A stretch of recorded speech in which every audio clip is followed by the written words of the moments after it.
Well, let's discuss this a bit further. Writer and commissioning editor at The Spectator, Emily Hill, joins me now live. And I think it's fair to say, Emily, that neither you nor I have seen this new film, so we don't quite know how Bridget Jones will emerge in this latest manifestation. But do you think that the Bridget Jones of the original films would come across as a rather dated figure today? She would be dated because she relied on her aunt's machine, and obviously now it's far more grim as a singleton. You have Tinder and all these other horrible apps, and but her concern is, I think, ultimately to find love, and we all hope for that in the end. And I can see that she is a bit outdated in terms of feminism. I mean, The Spectator did this great front cover recently about single women and their empowerment, how there's more single women than ever before. And for a lot of us, the answer isn't a man. But in terms of the film, I think we all love Colin Firth, so I'll be happy to watch it. Well, yes, and is there an element that, do you need to be relevant and modern in order for a film like this to work? Does she have to really be that up to date for people to just enjoy it and think it's funny?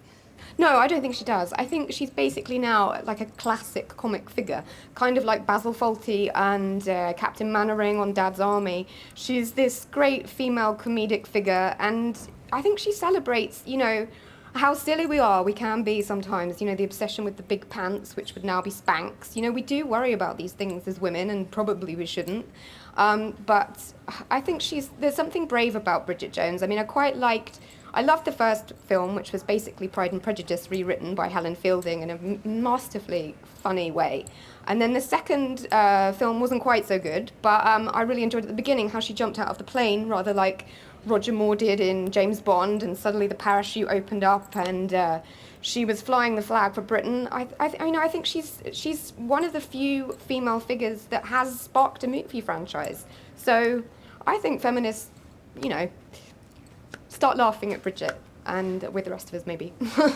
And just in the last hour, we've been discussing Nicola Sturgeon's decision to come out and talk very candidly about having had a miscarriage and about being childless, that the issue of people who got to the top of their careers, women who came to the top of their careers and not had children, has made the news one way or another. So to what extent have we actually moved on at all over the years since the original Bridget Jones films, and the way in which women generally are talked about and portrayed? Well, I think it's really sad that a woman, you know, politician feels that she has to talk about children. I don't think it really should be an issue in politics. It's a private decision, and you know, women aren't defined by their ability to have children. I'd love to have a baby myself one day, but if I don't, it doesn't make me any less of a woman. It certainly wouldn't make me less of a politician. It certainly doesn't make Nicola Sturgeon a worse politician, and I really don't think that we should be concentrating on that.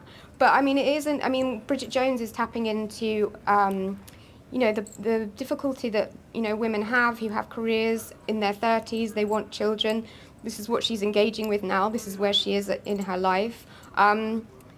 It's a complex issue, and it's hard for women to resolve, but I don't think that we should dismiss the film because she's having a baby or she wants a baby. You know, it's just a comedy show, basically. And it's a comedy with a woman in the main role as the eponymous character, and that's something that a lot of women are crying out for. They say that there aren't enough good, big roles for women in Hollywood. Exactly, and you know, it can be quite tragic and comedic being single. I mean, it's also massively empowering. Like, you know, Bridget, as you know, she has her own flat, she has her own life, she's got a great friendship network, she's really funny, she's got a great job, she's always, in every movie, she always triumphs in her job, whatever it happens to be. And she's not completely defined by men, but I do think that it's defined by the pursuit of love, which I think is you know, what we all want in the end. Hopefully, okay, well, ideally. Emily Hill, nice to talk to you. Thanks very much indeed.